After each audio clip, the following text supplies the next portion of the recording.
People are living longer, and societies are getting grayer. You hear about it all the time.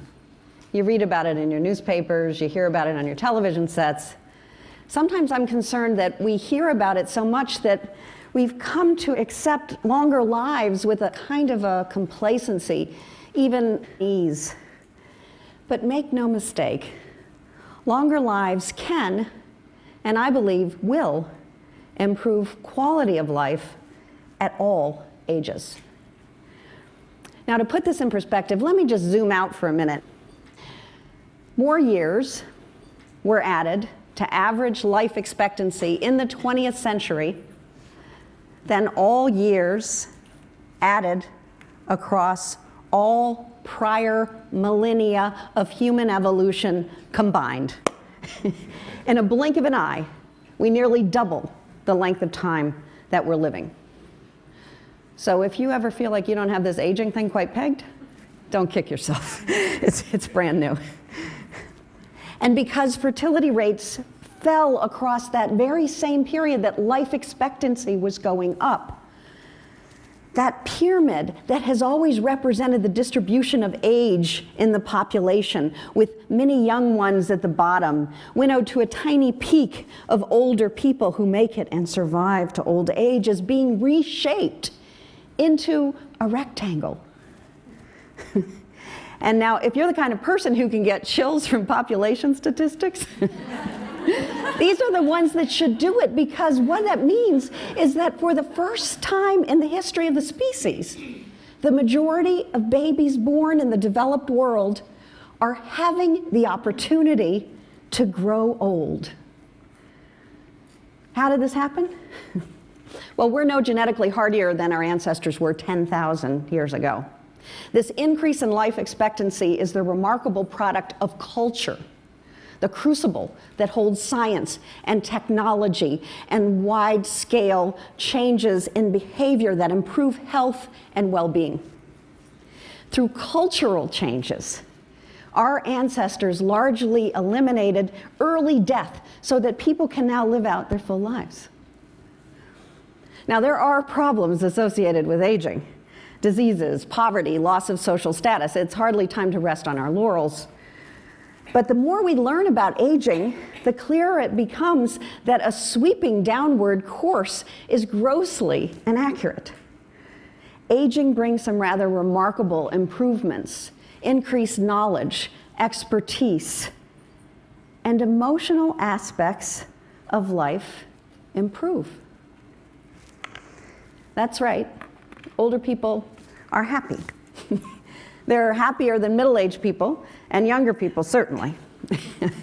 Study after study is coming to the same conclusion. The CDC recently conducted a survey where they asked respondents simply to tell them whether they experienced significant psychological distress in the previous week, and fewer older people answered affirmatively to that question than middle-aged people, and younger people as well. And a recent Gallup poll asked participants how much stress and worry and anger they had experienced the previous day, and stress, worry, anger all decrease with age. Now, social scientists call this the paradox of aging. I mean, after all, aging is not a piece of cake. So we've asked all sorts of questions to see if we could undo this finding. We've asked whether it may be that the current generations of older people are and always have been the greatest generations. That is, that younger people today may not typically experience these improvements as they grow older. We've asked, well, maybe older people are just trying to put a positive spin on an otherwise depressing existence. But the more we've tried to disavow this finding, the more evidence we find to support it. Years ago, my colleagues and I embarked on a study where we followed the same group of people over a 10-year period. Originally, the sample was aged 18 to 94.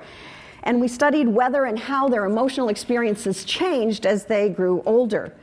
Our participants would carry electronic pagers for a week at a time, and we'd page them throughout the day and evenings at random times, and every time we paged them, we'd ask them to answer several questions on a 1 to 7 scale. How happy are you right now? How sad are you right now? How frustrated are you right now? So that we could get a sense of the kinds of emotions and feelings they were having in their day-to-day lives. And using this intense study of individuals, we find that it's not one particular generation that's doing better than the others, but the same individuals over time come to report relatively greater positive experience. Now you see the slight downturn at very advanced ages, and there is a slight downturn, but at no point does it return to the levels we see in early adulthood. Now, it's really too simplistic to say that older people are happy. In our study, they are more positive, but they're also more likely than younger people to experience mixed emotions. Sadness at the same time you experience happiness. You know, that tear in the eye when you're smiling at a friend. And other research has shown that older people seem to engage with sadness more comfortably. They're more accepting of sadness than younger people are, and we suspect that this may help to explain why older people are better than younger people at solving hotly charged emotional conflicts and debates. Older people can view injustice with compassion, but not despair. And all things being equal, older people direct their cognitive resources, like attention and memory, to positive information more than negative. If we show older, middle-aged, younger people images like the ones you see on the screen, and we later ask them to recall all the images that they can, older people, but not younger people, remember more positive images than negative images. We've asked older and younger people to view faces in laboratory studies, some frowning, some smiling. Older people look toward the smiling faces and away from the frowning, angry faces. In day-to-day life, this translates into greater enjoyment and satisfaction. But as social scientists, we've continued to ask about possible alternatives. We've said, well, maybe older people report more positive emotions because they're cognitively impaired. We've said, could it be that positive emotions are simply easier to process than negative emotions? And so you switch to the positive emotions.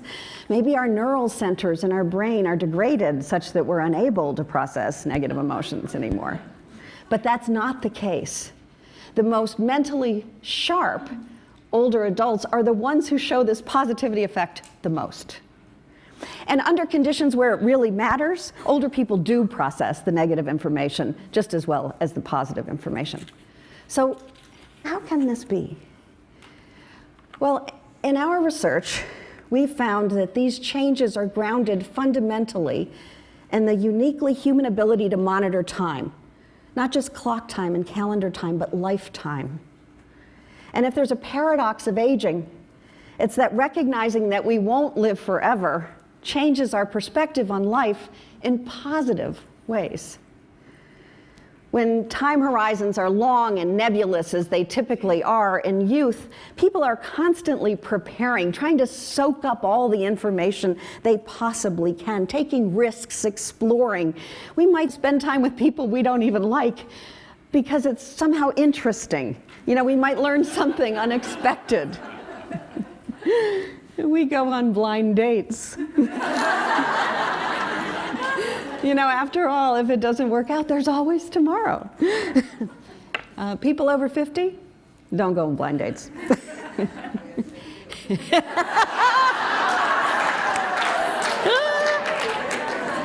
As we age, our time horizons grow shorter and our goals change. When we recognize that we don't have all the time in the world, we see our priorities most clearly. We take less notice of trivial matters.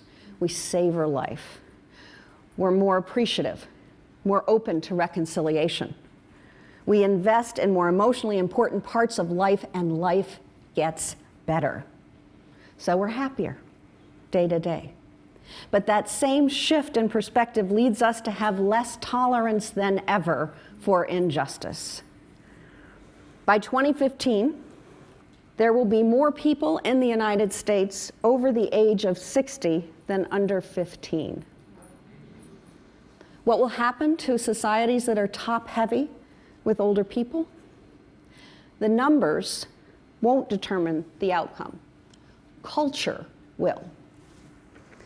If we invest in science and technology and find solutions for the real problems that older people face, and we capitalize on the very real strengths of older people, then added years of life can dramatically improve quality of life at all ages. Societies with millions of talented, emotionally stable citizens who are healthier and better educated than any generations before them, armed with knowledge about the practical matters of life and motivated to solve the big issues, can be better societies than we have ever known. My father, who is 92, likes to say, let's stop talking only about how to save the old folks and start talking about how to get them to save us all. Thank you.